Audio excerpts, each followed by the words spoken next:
The message came on a Tuesday, routed through the depot relay at Keth Doran, flagged standard priority by whoever processed it.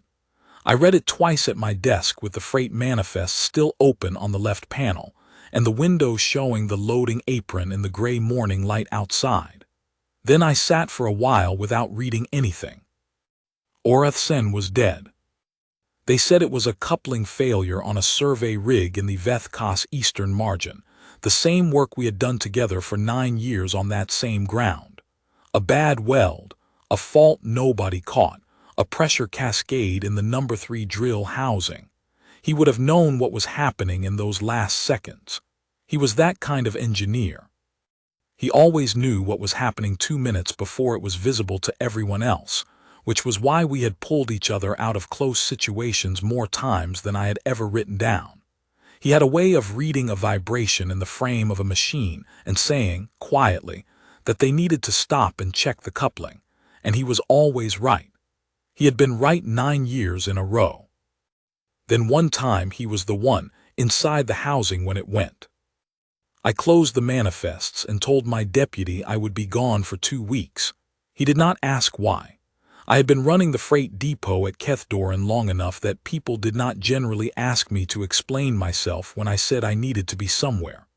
I filed the travel authorization that afternoon, locked the office, and went home to pack a bag.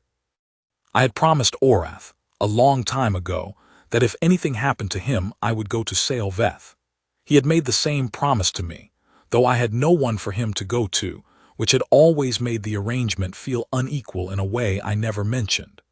He mentioned it once, near the end of our 6th year together on the survey line, telling me the asymmetry bothered him, that he felt he was getting more out of the arrangement than he was putting in. I told him he was wrong and that his thinking about it was already more than sufficient payment. The conversation ended there, because Orath was not a man who pursued an argument once the other party had stated their position clearly. He was Velthoran to the bone in that way, precise, patient, willing to let a settled matter stay settled. What I did not say was that the arrangement was not transactional. A man willing to turn and check on you in a collapsing tunnel, a man who filed the redundant copy of every document because he believed the copy you kept was the only version the universe actually guaranteed you. That was not a man you made a promise to because you expected an equal return. You made the promise because he was the kind of person promises were for. The transit to Vethdoreth margin took 11 days. I slept badly for most of it, waking in the ship's recycled air dark and lying there running through the problem. I spent the daylight hours reading through everything I could pull on the compact's survivor provision protocols. I had not studied these before. There had been no reason to. Orath was not supposed to be dead. He was 53 years old, experienced, methodical, the best survey engineer I had ever worked beside, and he had been doing this work for 22 years before he died doing it. The reading gave me something to do with my hands and my attention, and after 4 or 5 days of it I had a fair working understanding of how the system was supposed to function when a compact registered worker died in service. The framework was sound. The trigger mechanisms were specific and well-defined. The benefits were meaningful: housing continuation, allocation access, medical provision, schooling credit for dependent children. What I found in the last 2 days of the transit disturbed me enough that I started making notes in the margins, and then transferred everything to a dedicated notebook.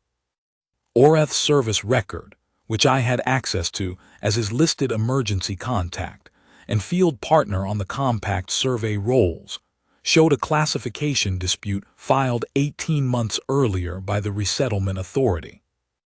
Someone in the administration had flagged his Velthoran service documentation as pending verification, a bureaucratic hold that should have been cleared within 90 days, but had instead been sitting open, unresolved, because the verification officer for the Vethdoreth margin region had been on extended medical leave, and her caseload had not been formally reassigned to anyone else. The hold did not affect Orath's active service. It had not affected his pay, his contract, or his daily life. He probably did not even know it was there. But it meant that his service record, for the purposes of the survivor provision system, was technically unverified, which meant that as of the date of his death, the survivor provision had not been triggered. Salveth and their daughter had no formal claim active. They were living in a resettlement colony housing block on Vethdoreth margin on the standard unsponsored dependent allocation, which covered basic housing and a reduced food allocation, and which would come up for review in 60 days. At the review, if nothing had changed, they would be reclassified. The allocation officer's notes, which I had pulled from the public case file, indicated that the standard outcome for reclassified unsponsored dependents in the Vethdoreth margin region was transit allocation to the nearest Velthorin-managed settlement 2 systems away. I finished the transit with 3 notebooks of documentation, a drafted escalation pathway, and a clear enough understanding of the classification system's architecture that I could see where the failure had occurred and what it would take to correct it. The work was not impossible. It was procedurally dense and time-dependent, and would require patience with systems that had no interest in moving quickly. But it was the kind of problem that had a solution if you read the right documents in the right order, and did not make the mistake of assuming the system would fix itself. Keth Sorrel was a cold place. The Vethdoreth margin was a borderland moon, high-altitude, thin-atmosphere process through settlement domes, the kind of location where the compact placed resettlement families when the more established colonies had filled their allocations and the wait lists were too long. The colony was half-built. Some of the residential blocks had finished corridors and functioning heat units. Others had walls and no ceilings, or ceilings and no insulation, and the construction crews moved between them in a sequence that was clearly running behind the posted schedule.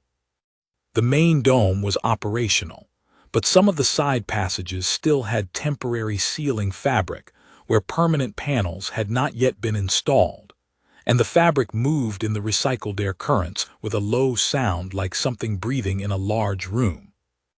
I found the housing allocation office by asking 3 different people and receiving 3 different answers, then navigating by the sound of an administrative terminal in a corridor near the colony's Eastern Service Junction.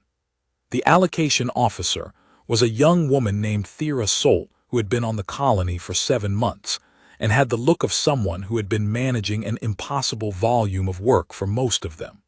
She was not unkind. She was also clearly aware of the Sen case, because she had the file up on her terminal before I finished explaining who I was. She told me, in a tone that was careful rather than apologetic, that the Sen family housing was Block 14, East Corridor, Unit 9. She told me when I asked that there was no active survivor provision on the account, that the service record remained flagged as of that morning, and that the 60-day review was scheduled for the 3rd of next month.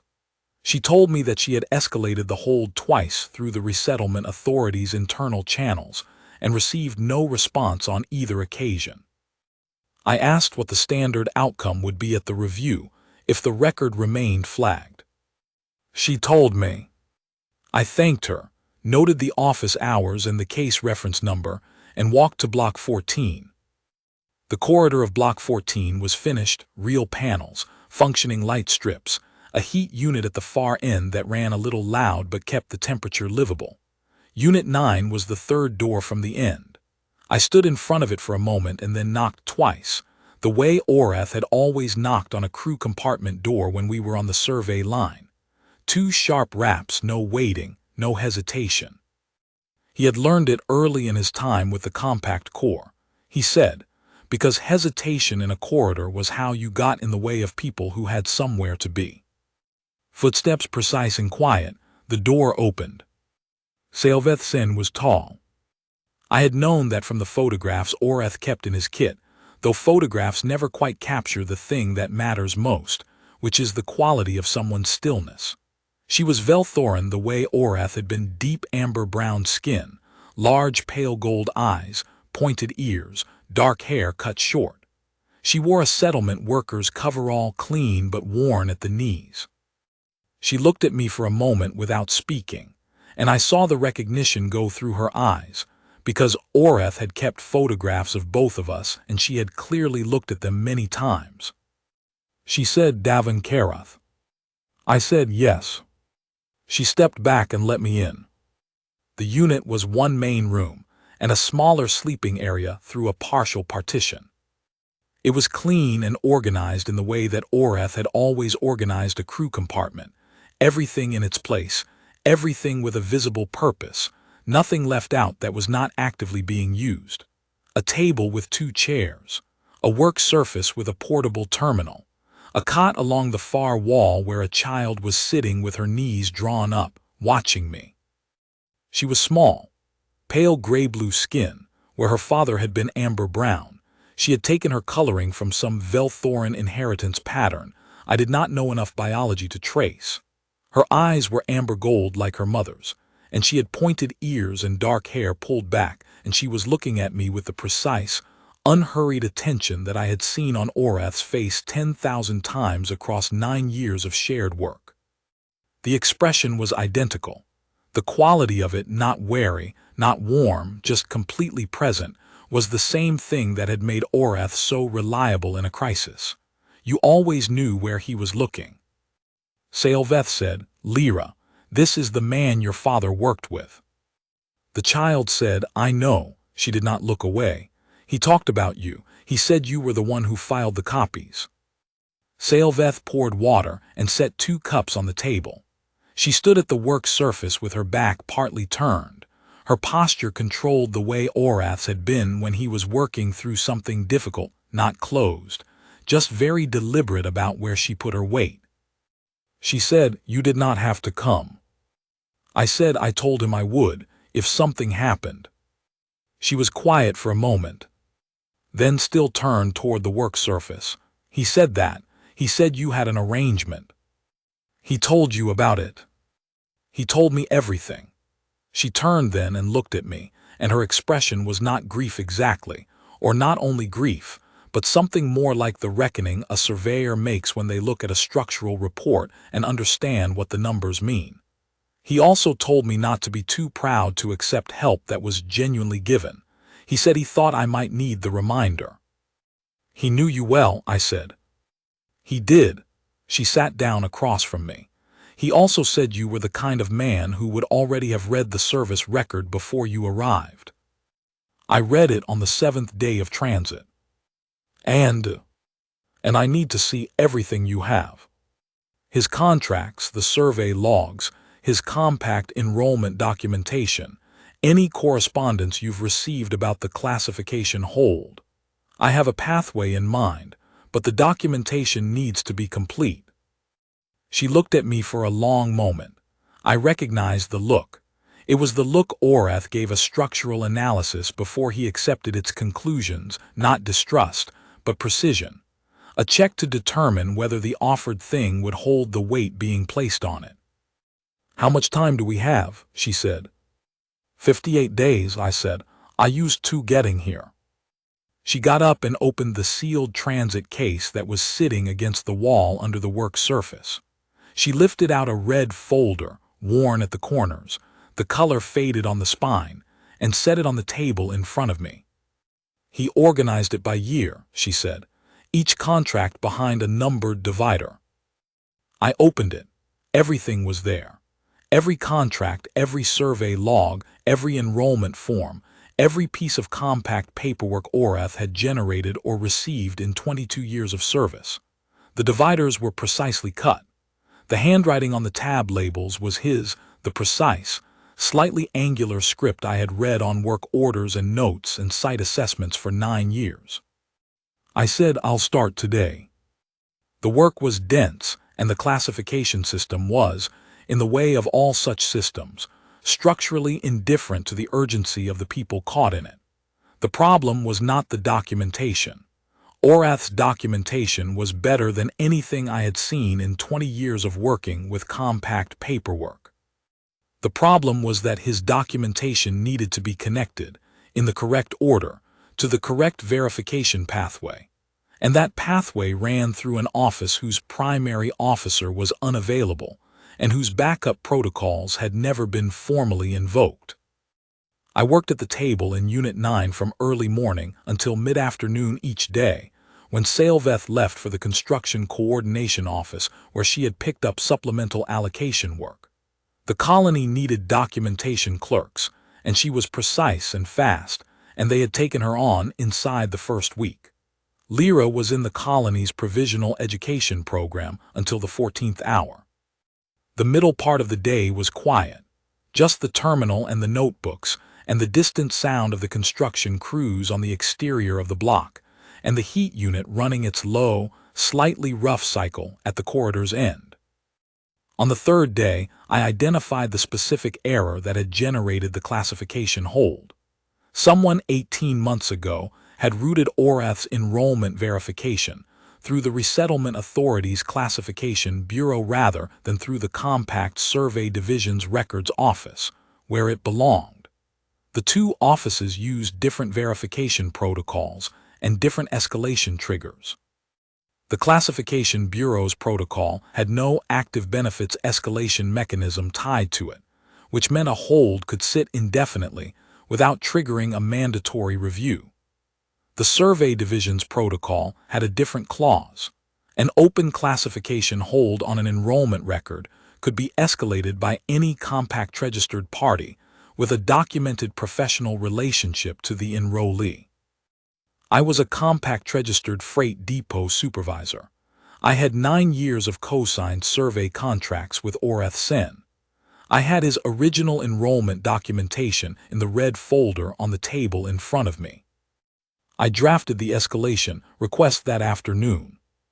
It took 4 days to write correctly, because I wanted it to be unambiguous at every point, and to pre-answer the questions a processing officer might raise rather than leave anything open for interpretation.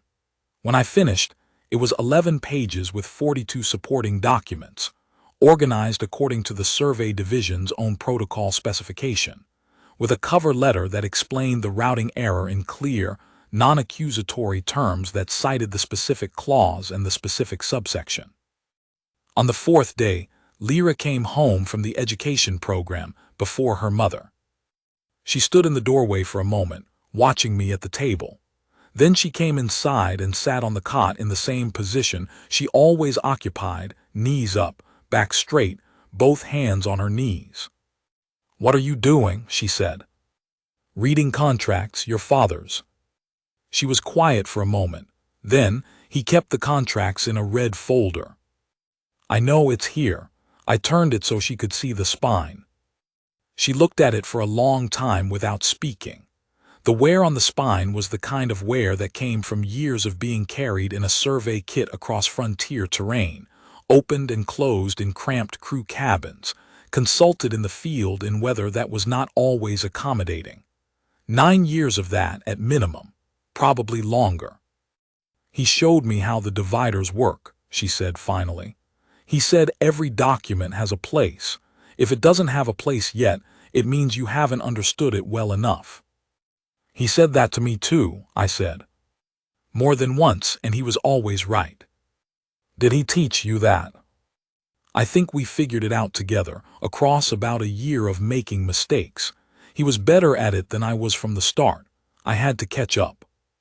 She thought about that for a moment, the way she thought about most things genuinely, without hurry, reaching a conclusion rather than performing one. Then she nodded once and slid off the cot and went through to the sleeping area. A few minutes later, I heard a small, precise, repetitive sound from the other side of the partition. I did not ask what it was. I filed the escalation request on the 14th day. Standard processing time for a Survey Division escalation of this type, up to 30 days. We had 44 days remaining. I told Salveth that evening. She was at the table with the coordination office work she brought home in the evenings, a stack of allocation requests and resettlement documentation that she reviewed with the same careful attention she brought to everything.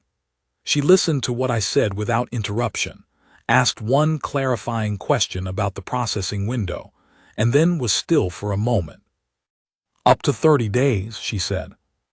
"The language says up to. It may move faster, Survey division escalations involving active benefits cases are supposed to take priority.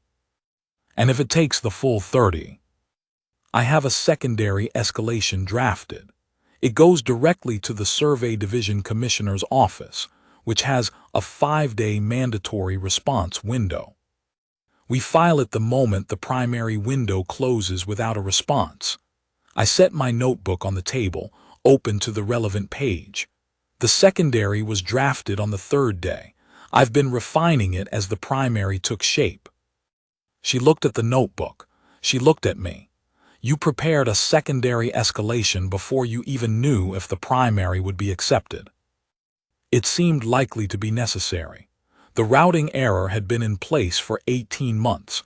I was not confident the system would recognize its own mistake quickly. She was quiet. She looked down at the allocation papers in front of her. Oreth said you were like this.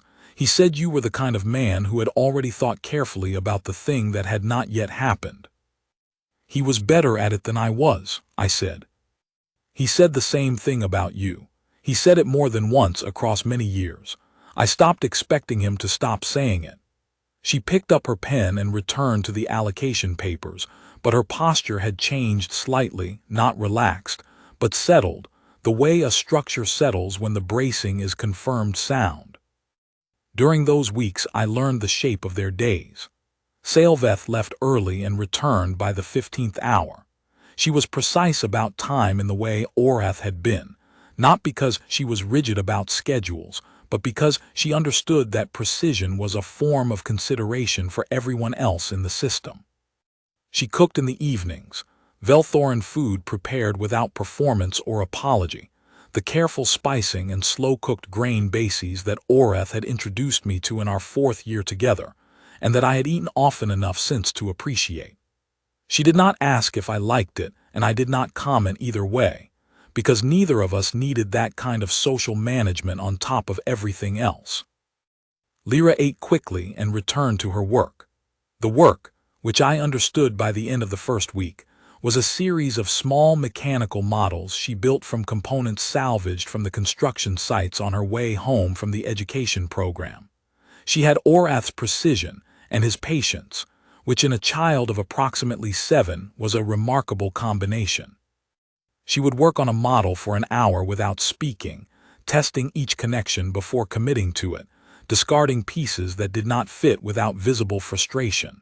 She did not save the failed components in separate piles. She returned them to her collection and used them elsewhere when the right application arose. This was also something Oreth did.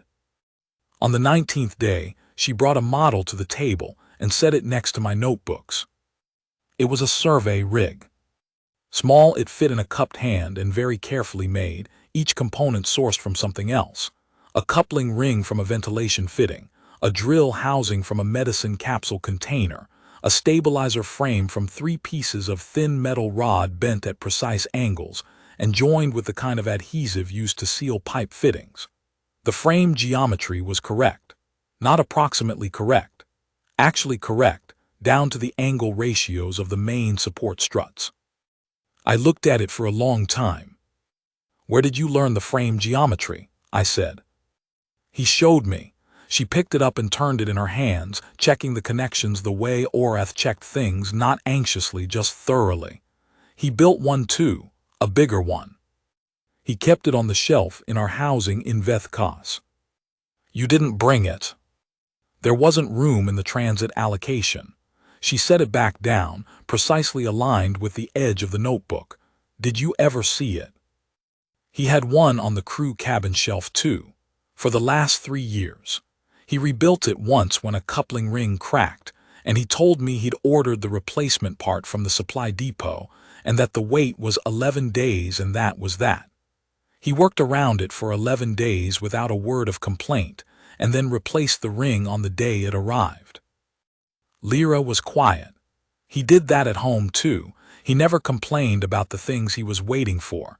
He said waiting was just work with a longer schedule. She left the model next to my notebooks.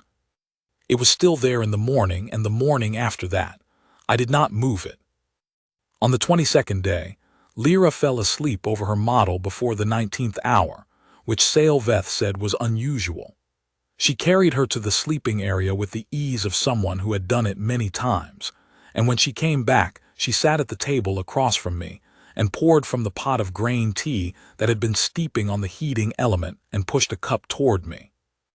We had not spoken at length in the evenings, not because there was discomfort between us, there was not, but because we were both people who worked in quiet and the quiet had been sufficient. She reviewed the coordination office materials. I worked on the documentation. Lyra built her models. The unit had the quality of a space where people understood each other's concentration and left it alone. But Lyra was asleep, and Salvage had not reached for the coordination papers. I set my pen down. She said, "How did you meet him?" The survey assignment. Year 1 in the Vethkos margin. I was running materials logistics out of the Eastern Depot, and they brought him in as the survey engineer for the new claim boundary work.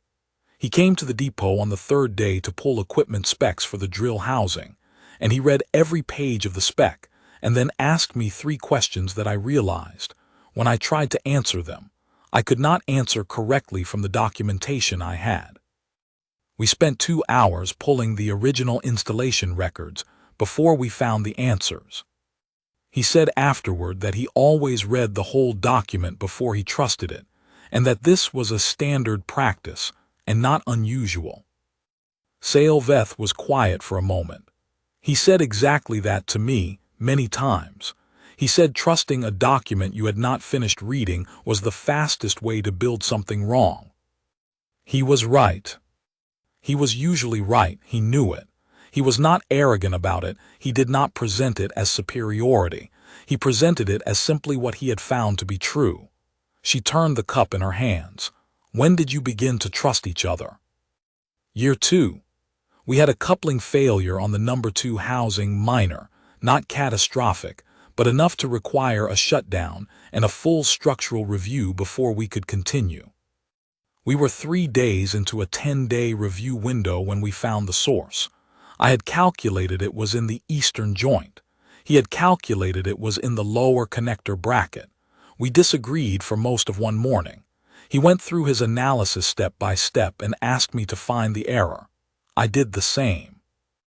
We found errors in both calculations and reconstructed the correct answer together, which turned out to be neither the eastern joint nor the lower connector bracket, but the coupling plate between them that both of us had read as sound. What happened when you found it? He said, I was wrong in the 3rd step. You were wrong in the 7th step. The plate was wrong all along. And then he filed the amended report and we fixed the plate and finished the review and went back to work. He did not mention it again. Salvage nodded slowly. He was like that. He had no interest in being right as a performance. He was interested in the correct answer. Most people aren't built that way, I said. No, she set the cup down. Most people find it very difficult to say they were wrong in the 3rd step. He found it very easy because he considered it the same as any other factual statement. He was wrong in the 3rd step. It was simply a thing that was true. I thought of the many times I had seen him correct himself mid-calculation, mid-sentence, with no apparent adjustment cost. Just a clean acknowledgement that the previous line was not right and here was the correct one. I had never fully understood how he did it until she said it in those terms. He talked about you often, she said. He mentioned you in the way he mentioned things that were settled not frequently but reliably. The way he mentioned the coupling ring.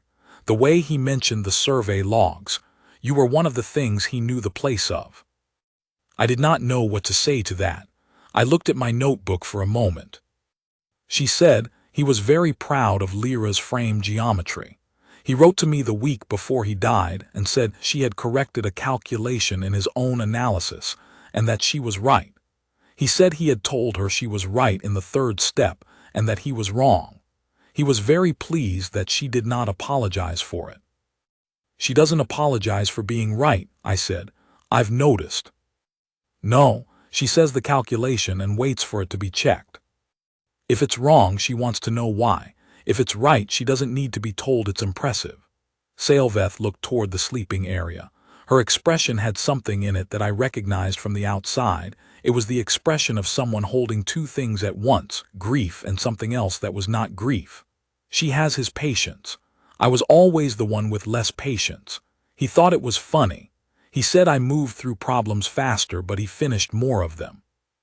That was generous, I said. It was accurate. She picked up the cup again. He said you finished everything.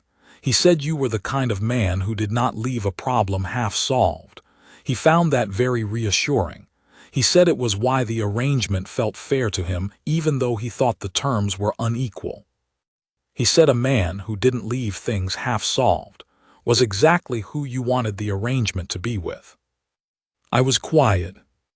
I am glad you came, she said, simply, without sentiment. I want you to know that I was glad not only that the work is done, I was glad someone came who knew him. Lyra needed to see that. She needed to see that there was a person outside our family who knew him well enough to recognize his handwriting on the folder tabs. I said she recognized it right away. She watches everything. Salveth set the cup down. She has been watching you work for 3 weeks. She is learning what it looks like when someone works a problem correctly, and she is memorizing it.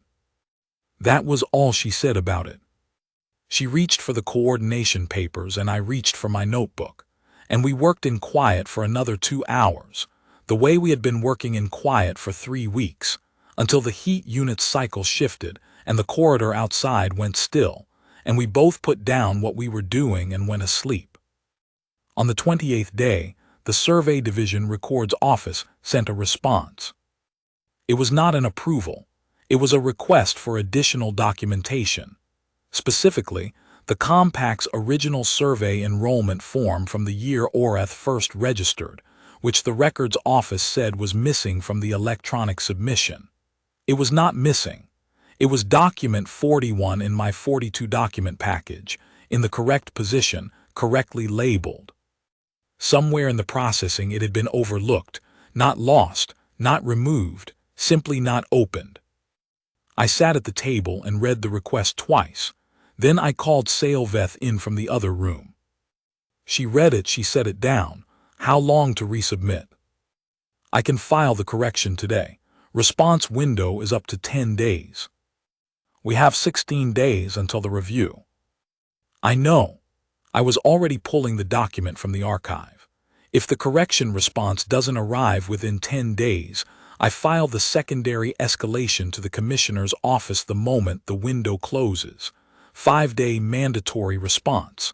That leaves 1 day of margin before the review. She stood beside me, looking at the terminal. I was aware of her the way you become aware of a structural element when you're working near it, not because it's remarkable, but because it's solid.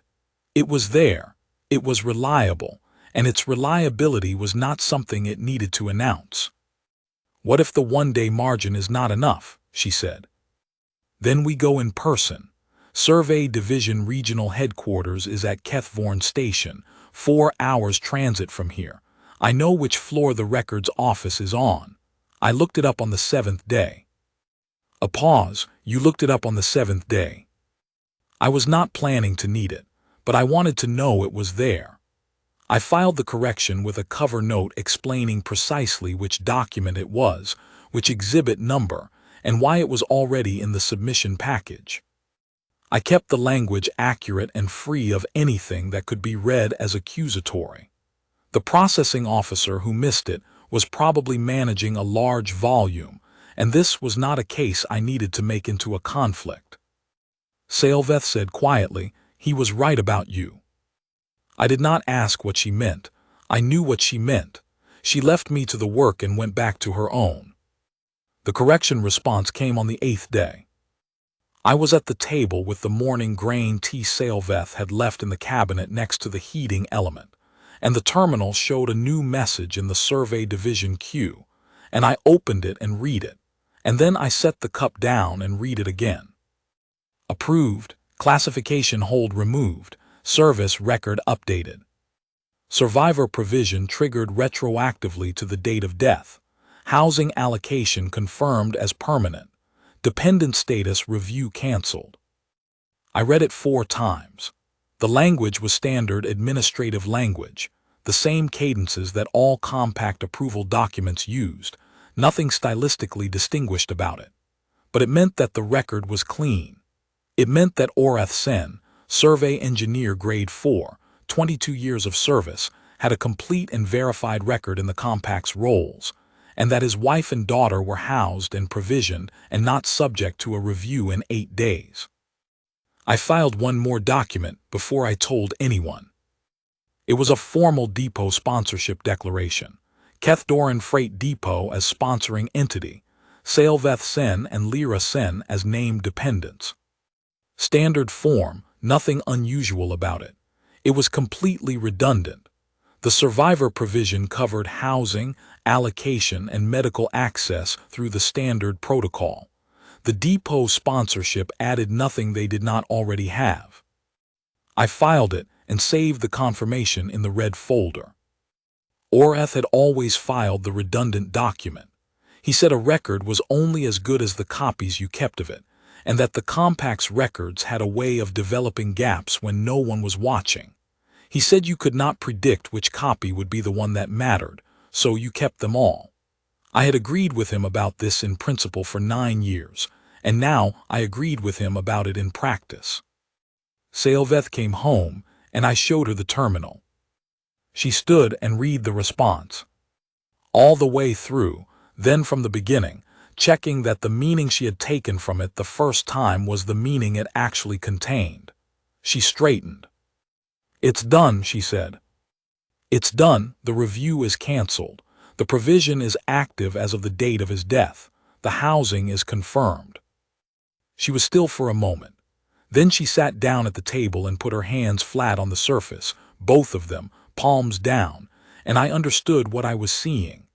It was the posture of someone who has set down a weight they have been carrying for 6 weeks without admitting how heavy it was.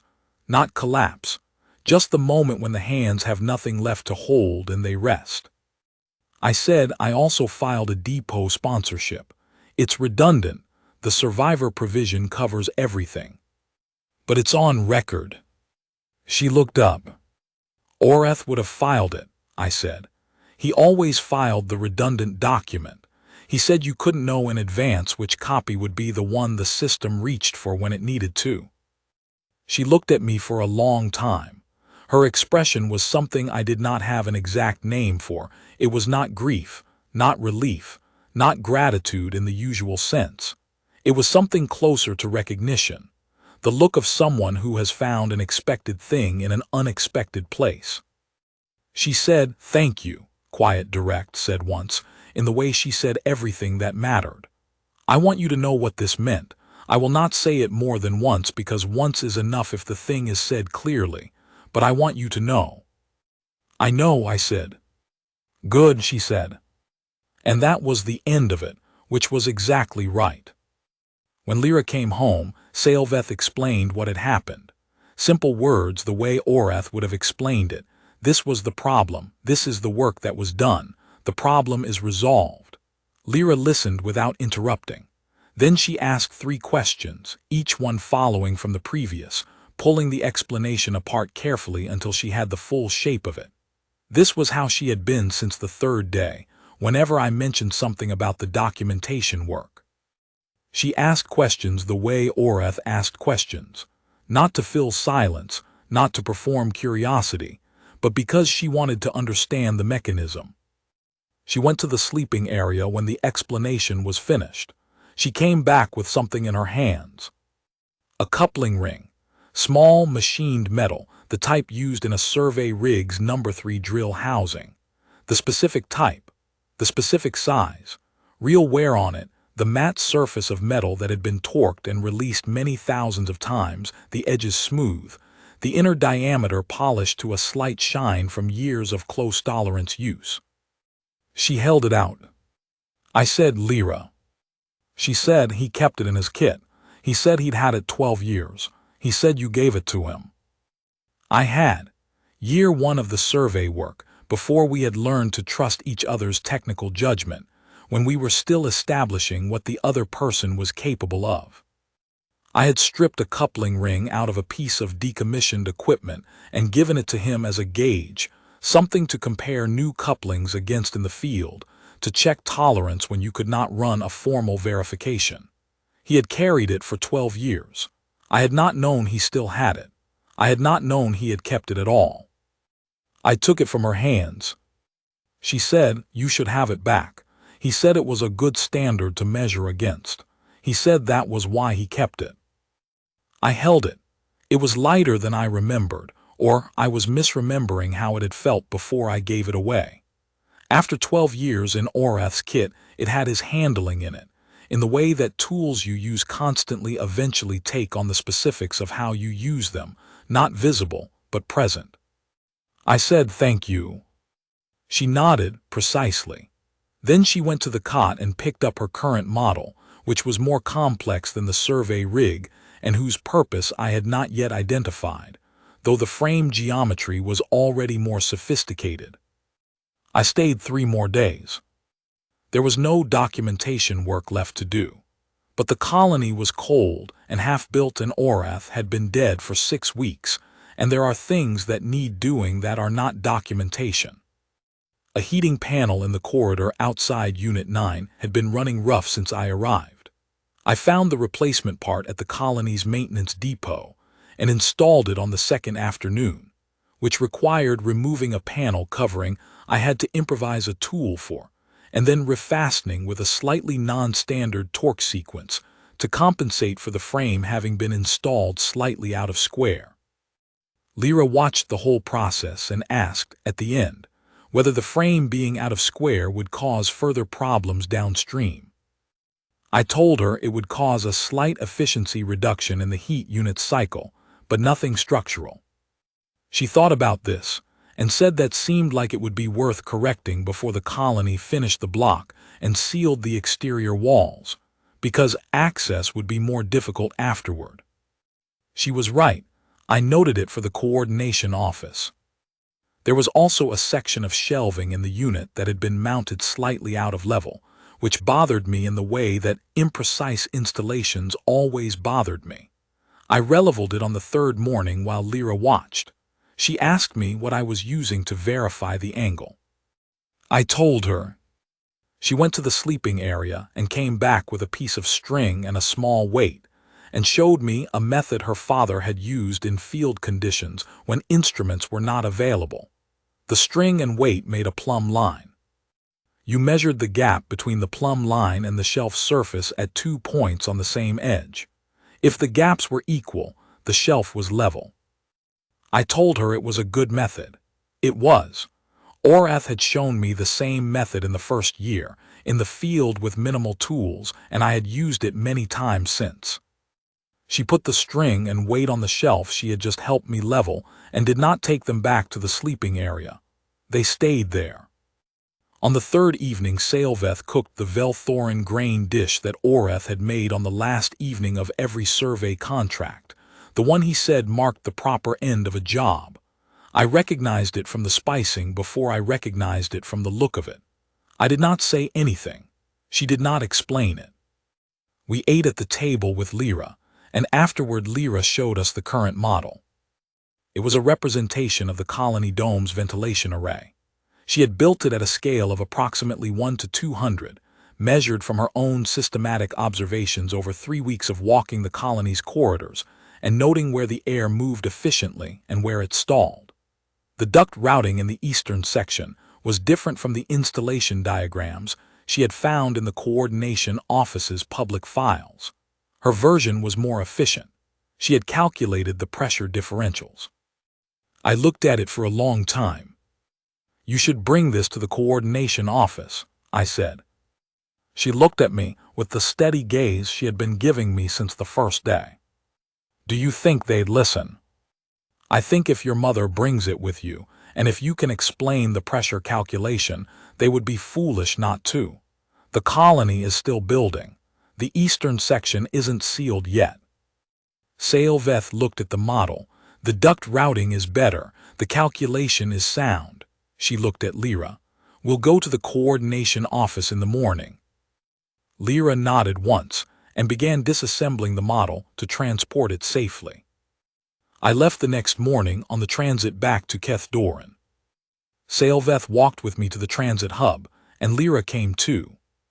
At the gate, Salveth put her hand on my arm for a moment, briefly and precisely, the Velthoran gesture that Oreth had explained to me in our second year, which meant something close to, "You are among the people I will not forget, and this is how we say so." He had used it only twice in 9 years, and each time I had understood what it meant without needing to ask. Lyra held the coupling ring out.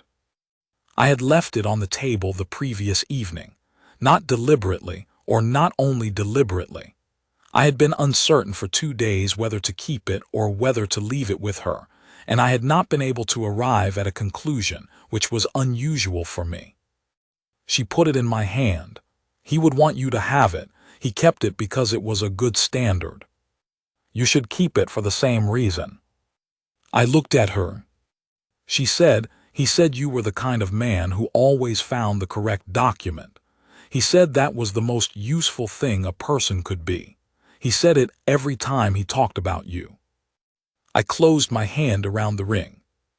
She picked up her model, the disassembled ventilation array, in a cloth carry bag, and held it carefully at her side. Her mother put a hand on her shoulder. I went through the gate. On the relay transit back, I sat with the coupling ring in my pocket and the 3 notebooks beside me, and watched the moon's processed atmosphere thin away into the dark between stars. The notebooks held 42 documents, an 11-page escalation request, a secondary escalation I had not needed, a third option I had prepared but not filed, and on the last page of the third notebook, the depot sponsorship confirmation, redundant, on record, filed because Oreth would have filed it. I had not solved the problem that mattered most. That problem did not have a document, and I knew of no filing pathway that addressed it. There was no compact form for the thing that was simply gone from the survey logs and the crew records and 9 years of shared work in the Vethkos margin. I had known that since the Tuesday I read the message, and I had also known that knowing it did not constitute an argument for not going. What I had given them was a clean record and a confirmed provision, and a redundant sponsorship that would sit in the file for as long as the file existed. What Lyra had given me was a coupling ring that Oreth had carried for 12 years and a standard by which to measure things. It was not an equal exchange, but then it had never been an equal exchange, and Oreth himself had said once that an equal exchange was not the point.